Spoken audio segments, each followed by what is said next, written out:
Reading through the Bible in 1 year. February 3rd, Genesis 37, Esther 6, 14 through 8, 17, Matthew 26, 36 through 68, and Acts 27, 13 through 44. Jacob lived in the land of his father's sojournings, in the land of Canaan. These are the generations of Jacob. Joseph, being 17 years old, was pasturing the flock with his brothers. He was a boy with the sons of Bilhah and Zilpah, his father's wives.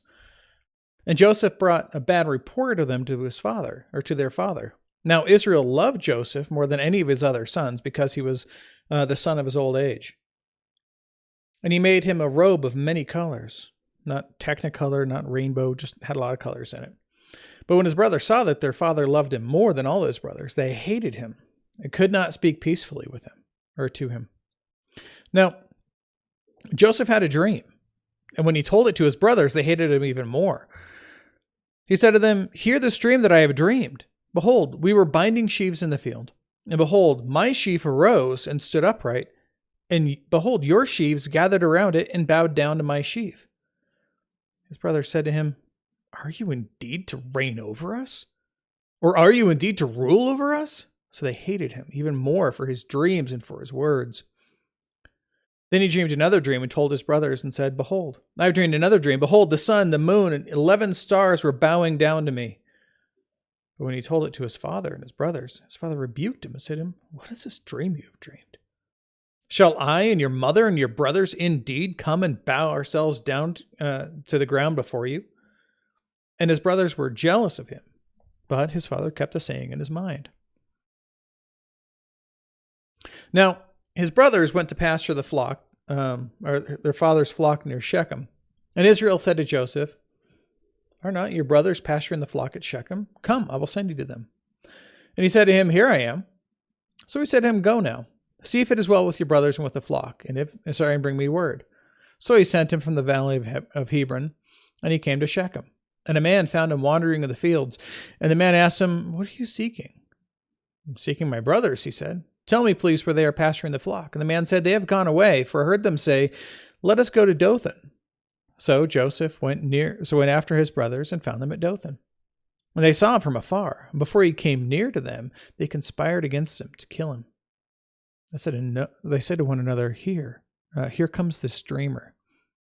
Come now, let us kill him and throw him into one of the pits." Now, just so you know, because someone asked me this before, these are the speakers, people who are actually talking, and these are the hearers. So again, they're all talking amongst themselves, right? Then we will say that a fierce animal has devoured him, and we will see what will become of his dreams.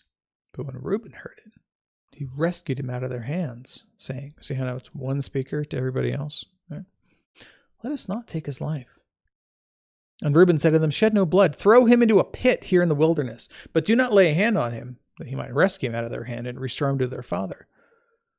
So basically what he wanted to do was he wanted to be the one to save him. So instead of killing him, right, let's put him in a pit, and then I will come back later and save him. When I deliver him over to our father, he's going to praise me and love me as much as he loves Joseph. Yeah. So when Joseph came to his brothers, they stripped him of his robe, the robe of many colors that he wore, and they took him and threw him in a pit. Now the pit was empty and there was no water in it. And they sat down to eat. And looking up, they saw a caravan of Ishmaelites coming from Gilead with their camels, bearing gum, balm, and myrrh, on their way to carry it down to Egypt. Then Judah said to his brothers, "What profit is it if we kill our brother and conceal his blood? Come, let us sell him to the Ishmaelites. Let not our hand be on him, for he is our brother, our own flesh." And his brothers listened to him. Now, see who's saying this. It's Judah. This comes back later. Okay.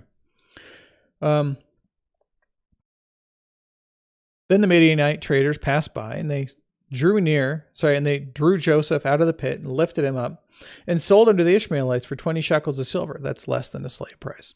And they took Joseph to Egypt.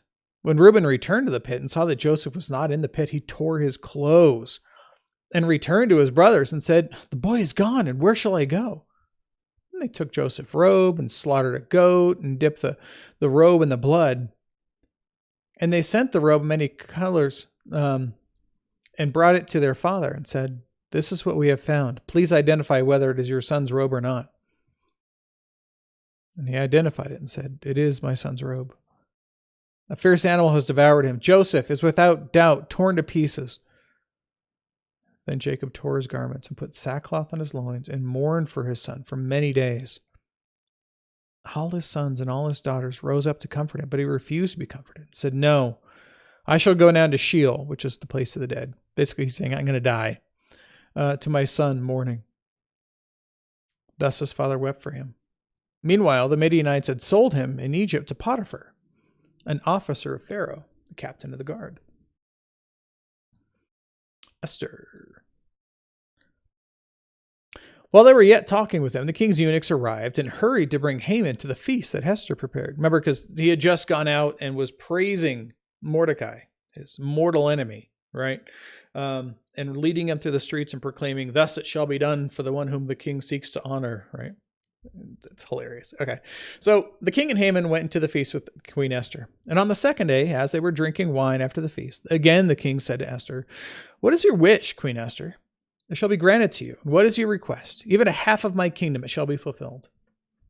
Then Queen Esther answered, "If I have found favor in your sight, O king, and if it please the king, let my life be granted me for my wish, and my people for my request. For we have been sold, I and my people, to be destroyed, to be killed, to be annihilated. If we have been merely sold as slaves, men and women, I would have been silent.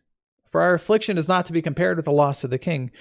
Then King Ahasuerus said to Queen Esther, Who is he? And where is he who has dared to do this?" And Esther said, "A foe and an enemy, this wicked Haman." And Haman was terrified before the king and the queen. Again, in the Hebrew, doi. And the king arose in his wrath from the wine drinking and went into the palace garden. But Haman stayed to beg for his life from Queen Esther, for he saw that harm was determined against him by the king. And the king returned from the palace garden to the place where they were drinking wine, as Haman was falling on the couch where Esther was. And the king said, "Will he even assault the queen in my presence, in my own house?" As the word left the mouth of the king, they covered Haman's face.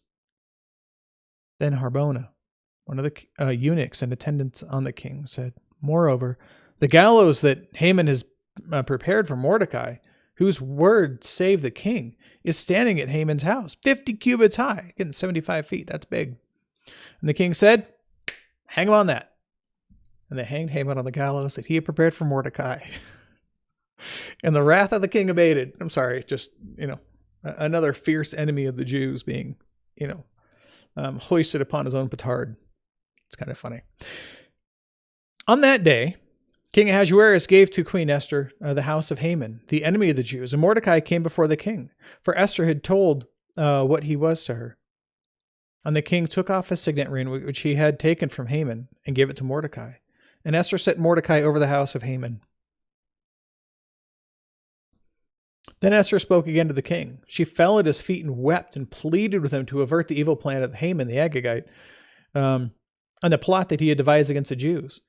When the king held out the scepter to Esther, Esther rose and stood before the king, and she said, "If it please the king, and if I have found favor in his sight, and if the thing seems right before the king, and I am pleasing in his eyes, let an order be written to revoke the letters devised by Haman the Agagite, the son of Hammedatha, which he wrote to destroy the Jews who are in all the provinces of the king. How can I bear to see the calamity that is coming to my people? Or how can I bear to see the destruction of my kindred?" Then King Ahasuerus said to Queen Esther and to Mordecai the Jew, "Behold, I have given Esther the house of Haman, and they have hanged him on the gallows, because he intended to lay hands on the Jews. But you may write as you please with regard to the Jews in the name of the king, and seal it with the king's ring. For an edict written in the name of the king and sealed with the king's ring cannot be revoked." Basically what he's saying is, I would love to do this, but we can't change what's already been written. So you can write something else to go along with it. Okay.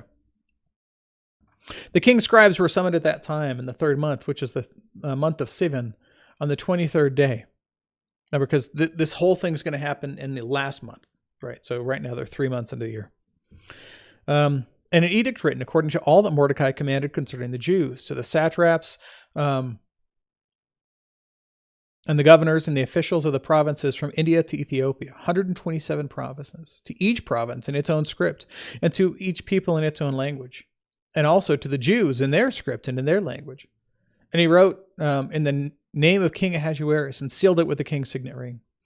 Thus he sent the letters by mounted couriers riding on swift horses that were used in the king's service, bred from the royal stud, saying that the king allowed the Jews who were in every city to gather and defend themselves, to destroy, to kill, and to annihilate any armed force of any people or province that might attack them, children and women included, and to plunder their goods on one day throughout all the provinces of King Ahasuerus, on the 13th day of the 12th month, which is the month of Adar. A copy of what was written was to be issued as a decree in every province, being publicly displayed to all the peoples. And the Jews were to be ready on that day to take vengeance on their enemies. So the couriers, mounted on their swift horses that were used in the king's service, rode out hurriedly, urged by the king's command, and the decree was issued in Susa, the citadel. Then Mordecai went out from the presence of the king in royal robes of blue and white, with a golden crown, and a robe of fine linen and purple. And the city of Susa shouted and rejoiced. The Jews had light and gladness and joy and honor. And in every province and in every city, wherever the king's command and his edict reached, there was gladness and joy among the Jews, a feast and a holiday. And many from the peoples of the country declared themselves Jews, for fear the Jews had fallen on them. Matthew.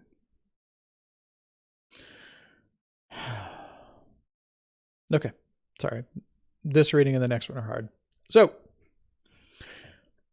then Jesus went with them to a place called Gethsemane, and he said to his disciples, "Sit over here while I go over there and pray." And taking with him Peter and the two sons of Zebedee, he began to be sorrowful and troubled. Then he said to them, "My soul is very sorrowful, even to death. Remain here and watch with me." And going a little farther, he fell on his face and prayed, saying, "My Father, if it is possible, let this cup pass from me. Nevertheless, not as I will, but as you will." And he came to the disciples and found them sleeping, and he said to Peter, "Could you not watch with me 1 hour?" This is the one who swore that even if everyone else would perish, he would still stand up and defend God, or defend Jesus. "Watch and pray that you may not enter into temptation. The spirit indeed is willing, but the flesh is weak." Again, for the second time, he went away and prayed, "My Father, if this cannot pass unless I drink it, your will be done." And again he came and found them sleeping, for their eyes were heavy. So, leaving them again, he went away and prayed for the third time, saying the same words again. Then he came to his disciples and said to them, "Sleep, take your rest later on. See, the hour is at hand. The Son of Man is betrayed into the hands of sinners. Rise, let us be going. See, my betrayer is at hand." While he was still speaking, Judas came out, one of the 12, with a great crowd, with swords and clubs, from the chief priests and the elders of the people. Now the betrayer, Judas, had given them a sign, saying, "The one I kiss is the man, seize him." And he came up to Jesus at once and said, "Greetings, Rabbi," and he kissed him. Jesus said to him, "Friend, do what you came to do." And they came up and laid hands on Jesus and seized him. And behold, one of those who were with Jesus stretched out his hand and drew his sword and struck the servant of the high priest and cut off his ear. Then Jesus said to him, "Put your sword back into its place. For all who take the sword will perish by the sword. Do you not think that I can appeal to my Father, and he will at once send me more than 12 legions of angels?" That's a lot of angels. But how should the scriptures be fulfilled? That it must be so. At that hour, Jesus said to the crowds, "Have you come out as against a robber, with swords and clubs to capture me? Day after day I sat in the temple teaching, and you did not seize me. But all this has taken place, that the scriptures of the prophets might be fulfilled." Then all the disciples left him and fled. Then those who had seized Jesus led him to Caiaphas the high priest, where the scribes and the elders had gathered. And Peter was following him at a distance, as far as the courtyard of the high priest. And going inside, he sat with the guards to see the end. Now, the chief priests and the whole council were seeking false testimony against Jesus so that they might put him to death. But they found none, though many false witnesses came forward. At last, two came forward and said, "This man said, I am able to destroy the temple of God and rebuild it in 3 days." The high priest stood up and said, "Have you no answer to make? What is it that these men testify against you?" But Jesus remained silent. And the high priest said to him, "I adjure you by the living God, tell us if you are the Christ, the Son of God." Jesus said to him, "You have said so," which again means you know it to be true. "But I tell you, from now on, you will see the Son of Man seated at the right hand of power and coming on the clouds of heaven." And the high priest tore his robes and said, "He has uttered blasphemy. What further witnesses do we need? You have now heard his blasphemy. What is your judgment?" And they answered, "He deserves death." Then they spit in his face and struck him. Some slapped him, saying, "Prophesy to us, you Christ. Who is it that struck you?"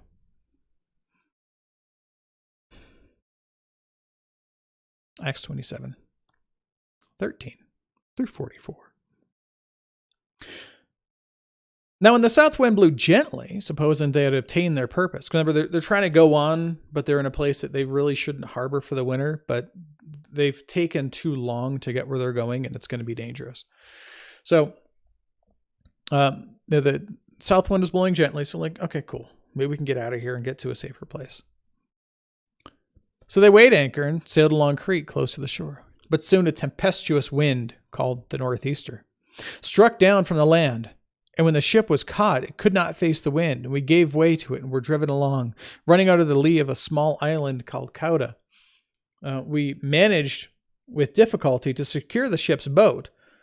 It's a fairly large ship, so it has other smaller vessels with it as well. After hoisting it up, they used supports to undergird the ship. Now, these are typically ropes that are put underneath, and then they tie them very tightly, and it binds the ship together to keep it safer. Basically, just strengthens it. And then, fearing that they would run aground on the Syrtis, they lowered the gear. Thus, they were driven along. Since we were violently storm-tossed, they began the next day to jettison the cargo. This raises the boat up from the water. And on the third day, they threw the ship's tackle overboard with their own hands. When neither sun nor stars appeared for many days, and no small tempest lay on us, all hope of our being saved was at last abandoned. Since they had been without food for a long time, Paul stood up among them and said, "Men, you should have listened to me and not set sail from Crete and incurred this injury and loss. Yet now I urge you to take heart, for there will be no loss of life among you, but only of the ship. For this very night there stood before me an angel of the God to whom I belong, and whom I worship. And he said, 'Do not be afraid, Paul, for you must stand before a Caesar. And behold, God has granted to you all those who sail with you. So take heart, men, for I have faith in God that it will be exactly as I have been told. But we must run aground on some island.' When the 14th night had come, as we were being driven across the Adriatic Sea, about midnight, the sailors suspected they were nearing land, so they took a sounding and found 20 fathoms. That's about 120 feet. A little farther, they took a sounding again and found 15 fathoms. About 90 feet. And fearing that we might run aground on the rocks, they let down 4 anchors from the stern and prayed for day to come. Now, those are going to slow it down, right? And as the sailors were seeking to escape the ship, and it lowered the ship's boat into the sea under the pretense of laying out anchors from the bow, Paul said to the centurion and soldiers, "Unless these men stay in the ship, you cannot be saved." Then the soldiers cut away the ropes of the ship's boat and let it go. As the day was about to dawn, Paul urged them to take some food, saying, "Today is the 14th day that you have continued in suspense and without food, having taken nothing. Therefore I urge you to take some food, for it will give you strength. For not a hair is to perish from the head of any of you." And when he had said all these things, he took bread, and giving thanks to God in the presence of all, he broke it and began to eat. Then they all ate and were encouraged. Then they all were encouraged and ate some food themselves. We were in all 276 persons in the ship, And when they had eaten enough, they lightened the ship, throwing the wheat out into the sea. Now, when it was day, they did not recognize the land, but they noticed a bay with a beach on which they planned, if possible, to run the ship ashore. So they cast off the anchors and left them in the sea, at the same time loosening the ropes that had tied the rudders.